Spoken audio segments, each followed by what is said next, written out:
Hey everybody, Sarah Krajewski here. I am excited to talk to you today about how you can end your year mentally strong. So, if you don't already know, I am an art teacher in Cambridge, Wisconsin, and I teach kindergarten through 5th grade art, as well as I'm a writer for the university, the Art of Education University, and also a content creator, an artist, a lot of things. So, I know there are a lot of amazing art teachers out there, and we're probably feeling hopefully maybe the same sort of way, where it's like a confusing kind of way to end the year. So I'm so excited to see a lot of you here, and we just wanted to chat for a little bit through the Art of Education University and talk a little bit about how we can help support each other.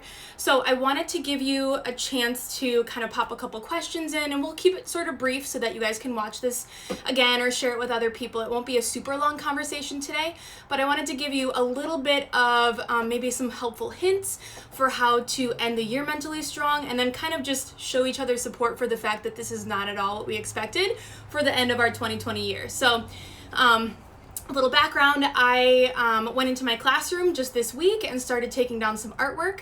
And one thing that I was wondering was, what are you expected to do, and what have you been doing as an art educator in your classroom? So are you expected to take down and pass back artwork? Are you kind of leaving it? Are you not even allowed to go in your classroom? It's really a tricky feeling, and I know a lot of us are just trying to deal with it the best we can. So my thought process is anything that's not on the walls, I'm gonna take back and send home to my students.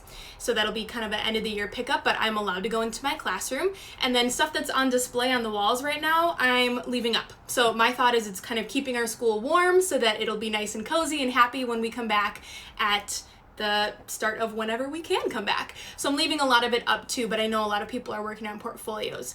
So it looks like we've got a lot of friends that are trying to plan putting some things back, as well as paper bags with names. It's similar to how you may or may not do portfolios at the end of the year, but likely having to do it all yourself instead of having those wonderful artists to help you.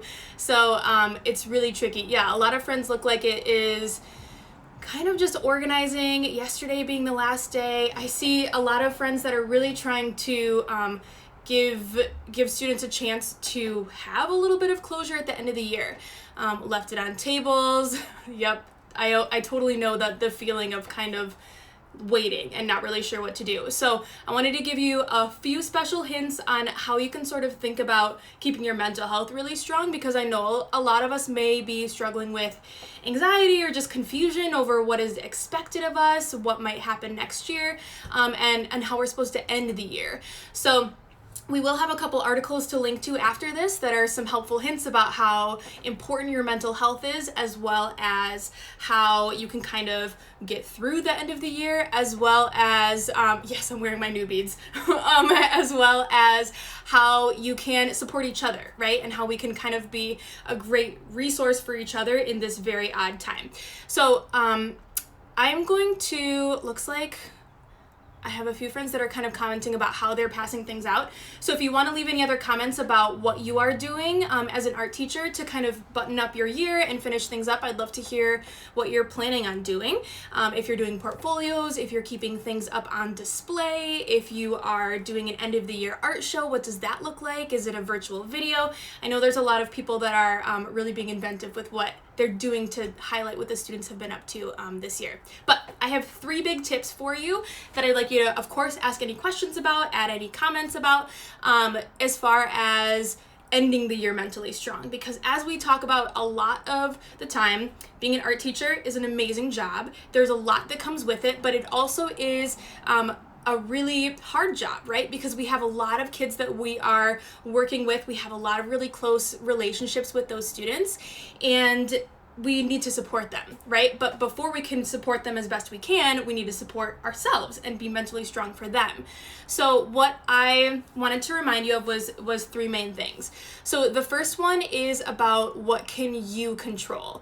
So as an art educator, there's not a lot that we know about what's going to be happening next year.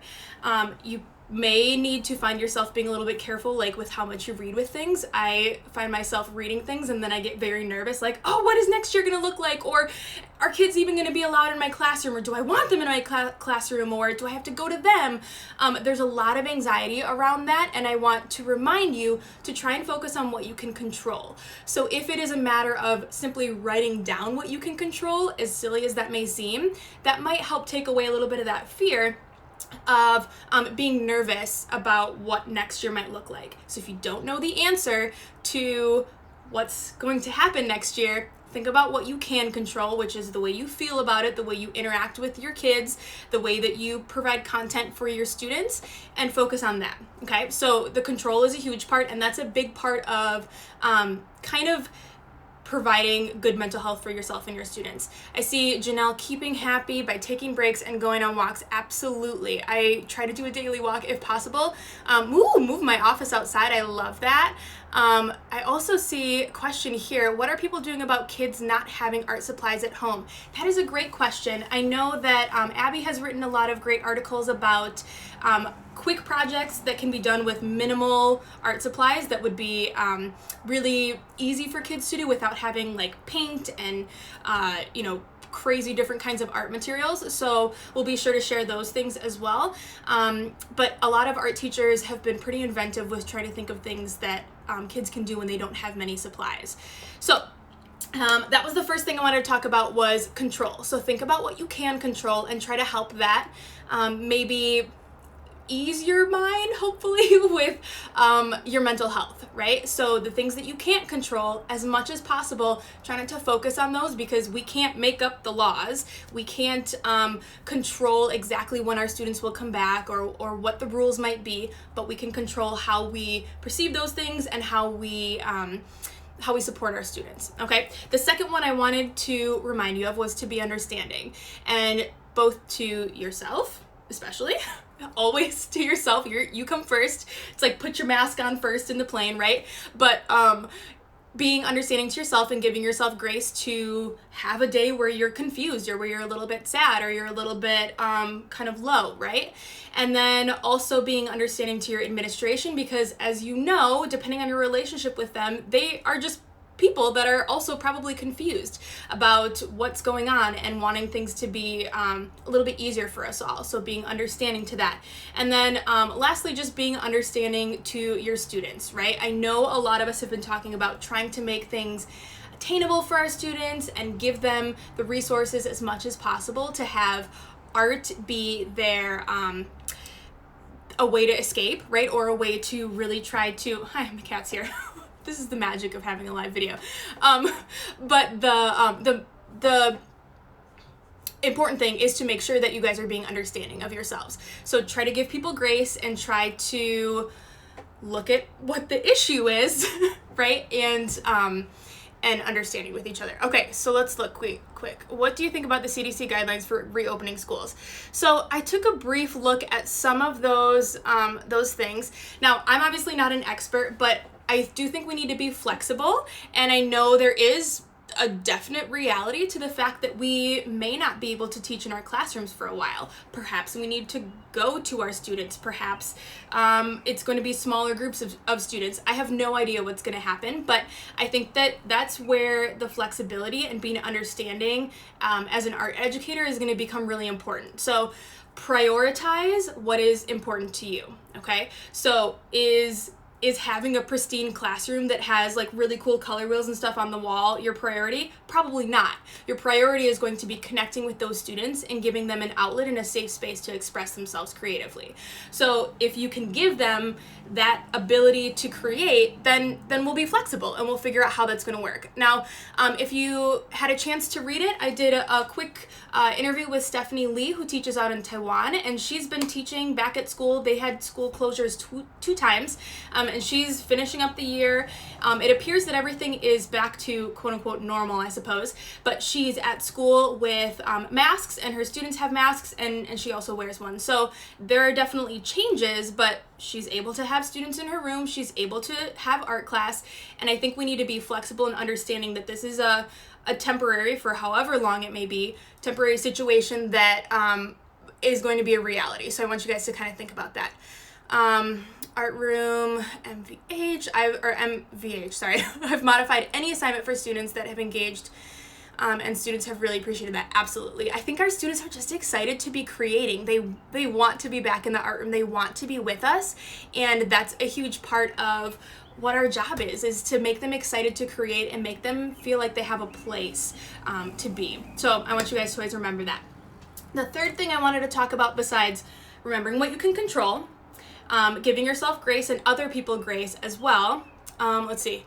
Where did you say that teacher was teaching from? Taiwan. So they are certainly more prepared than the US to deal with something like this. But if you go back and read the article, and again, we'll link to that as well after this. But if you read her article, a lot of what they're dealing with is just some safety modifications that have changed as far as her students coming to school with masks on.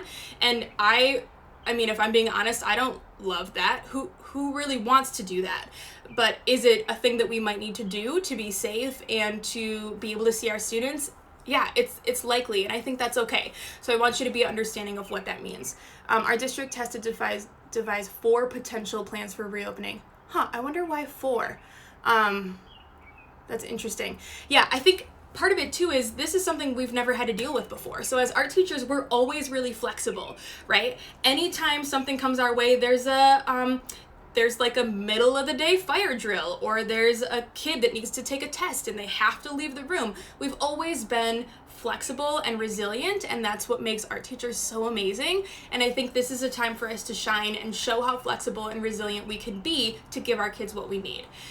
So that's really important. Will art supplies be individual? You know, I was wondering about that too, because like, especially elementary, guys, you know, we share crayons, we share boxes of markers, like everything is shared. So it's going to be a journey to see what that looks like. And I'm not sure that logistically that is a reality, but maybe there is some modifying that can happen where it's like maybe they all bring their own pencil now, and when it's coloring tools, we're going to sanitize at the end. I have no idea, so I obviously don't know the answer, but I know there's some discussion about trying to keep things safe and clean. Okay, 20% of capacity. Oh, I see. So she's saying depending on how many students return, 20%, 50, 100, or 100% distance learning, what are the 4 options for returning to school? Okay, I appreciate that clarification. Yeah, I mean, I think it's great to have a plan. Did the plans always follow through the way that we have them laid out? Absolutely not. But it's important to have them so that we can hopefully be prepared. Okay, the last thing, because I know we're talking about trying to end our year mentally strong, there's that sort of confusion about what do we do with artwork? How do I see, you know, like for me, I have my students up to 5th grade and I'm not going to have them in my art room again, most likely. How do I create closure with my students? So remembering there are ways you can do that. You can send them letters, you can try to email them, you can leave them comments. Maybe if possible, your administration down the line will allow you to have like small gatherings with like a small class at a time. I mean, of course, I have no idea what the rules will be, but it's not a said and done sad thing, right? We'll be able to be resilient and figure out how to make this work. We art teachers need to be in conversation with these changes. Our experience is valuable, absolutely. And I completely agree too. I mean, there's a lot of questions, and I know there's a lot of people that are kind of confused about what's going to happen. And our homeroom teachers, like a 1st grade teacher or a 6th grade teacher or something, they will likely stay in their classrooms and there might be less movement. But I think that we as specialists, or whatever you want to call it, need to be a huge part of that conversation, because number one, our students need us, right? And we need our students. So we need to advocate for our program and why our students need us so much. And then through that, hopefully we'll be able to find that place in the schedule, in how we interact with our kids while we're kind of figuring this out. So I think, as I think about it, this is really going to be a very interesting way to advocate for ourselves. So I think that supporting each other through this art teacher community is going to be a huge part of that. Yes, the sanitizing of supplies will be interesting. I completely agree. I mean, like, picture crayons. They're covered in paper and a kid touches, it's just questions and things that we've never thought that we would have had to do. But yeah, it'll be an interesting conversation, and at the Art of Education University, we will of course do everything we can to help support you and try to find as much information so we can be there for it. Any suggestions on how to approach advocating for a voice with your admin? Yeah, I mean, there are a bunch of great advocacy articles and some pro-learning packs with the Art of Education. So if you're looking for more about how to advocate, I think that you can find a lot of resources there. Part of what I personally try to do is just to be there and make my presence known, right? Make yourself be a strong, known, necessary presence in your school, obviously without like stepping on toes, right? But just to say, hey, it's important that we are a part of our school community and our city and our town, and show what you are doing and what your kids love about you and about art, and the advocacy will come naturally. So I want you to just it's kind of like humble bragging, I guess, but being able to say, this is what we're doing, this is why we need to be here, and kind of being able to list and show and express the beautiful things that we do as art teachers. Abby says, it'll be interesting to see how all of this works in different settings. Elementary will certainly look different than secondary. I was thinking that too. I mean, there's so much sharing. It breaks my heart, and it confuses me to think of like a kindergartner coming to my room with a mask on, and like, is there really a likelihood that a kindergartner is going to keep a mask on all day without messing with it?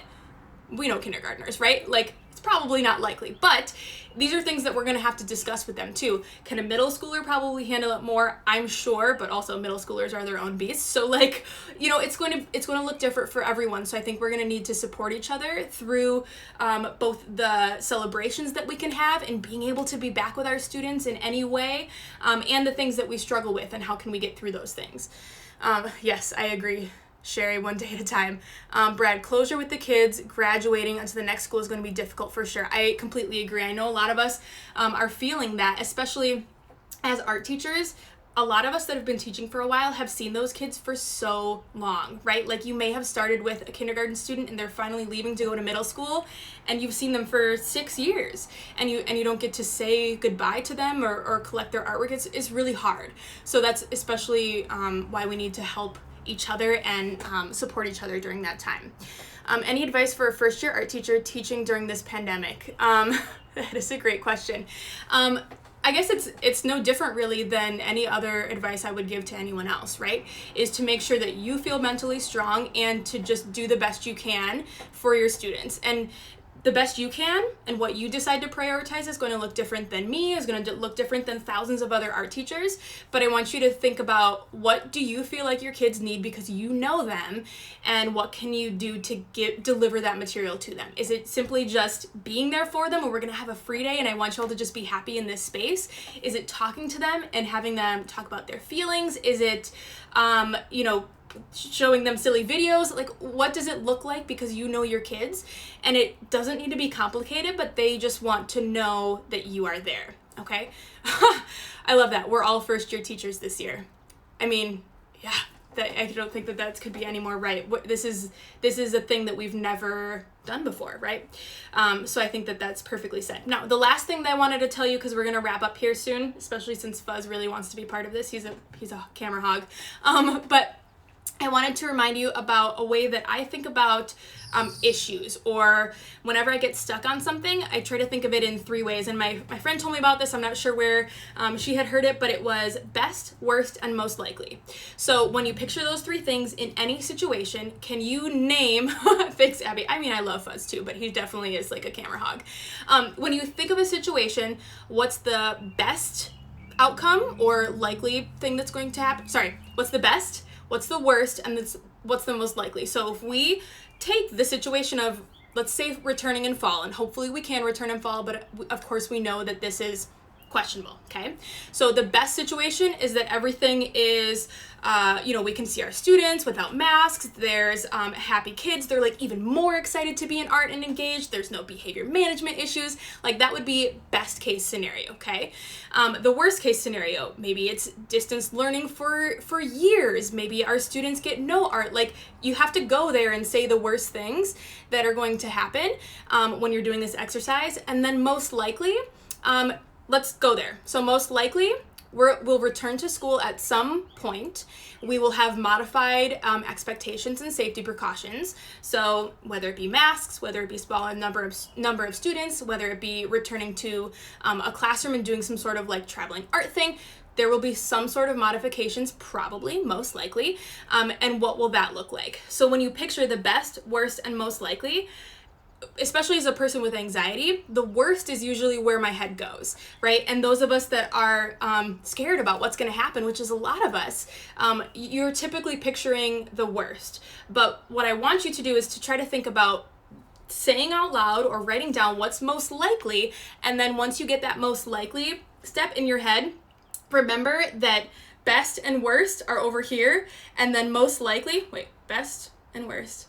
Most likely is probably somewhere in here.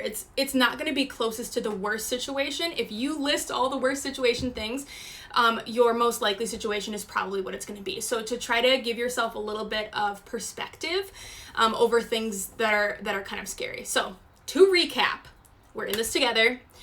At the Art of Education University and all other art teachers, we should really be focusing on making sure we're here for each other, being kind, being supportive, being resilient, and showing how flexible we are while advocating for our program. And then the 3 things that I quick talked about today, one was what can you control, whether you write it, whether you think it, whether you discuss it with other art teachers, so thinking about control. The second one was to be understanding of other art educators, of your admin, of your students, of the people around you, just to really be kind and understanding, because this is a scary, weird, odd time. And then the last was to try that exercise of best, worst, and most likely. So not only does it help in a situation like this, but it also helps, like I do it for like making dinner. You know, if I can't get dinner done, what's the most likely thing is that we're gonna order. Like there's any time that you feel a little bit stressed and you want to play that exercise, it is perfect. Best, worst, most likely. Okay, I feel like writing that down. Thanks, Megan. Definitely be kind. Okay, my friends, so if you have anything that you wanted to chat about or ask a question about, certainly you can message the Art of Education University through Instagram. You guys can send us an email at theartoфeducation.edu is our website, and you can check out anything there. You can also ask me something at Art Room Glitter Fairy if you have any questions. And I'll be posting some articles to some really fun ways to help remind you about how to be mentally strong. I'll post that interview with Stephanie Lee, who's teaching in Taiwan right now, as well as I think I mentioned Abby's article about at-home activities. So we'll be chatting about or sharing some of those articles as well. Okay, thank you so much, you guys. Stay well, and we will see you later.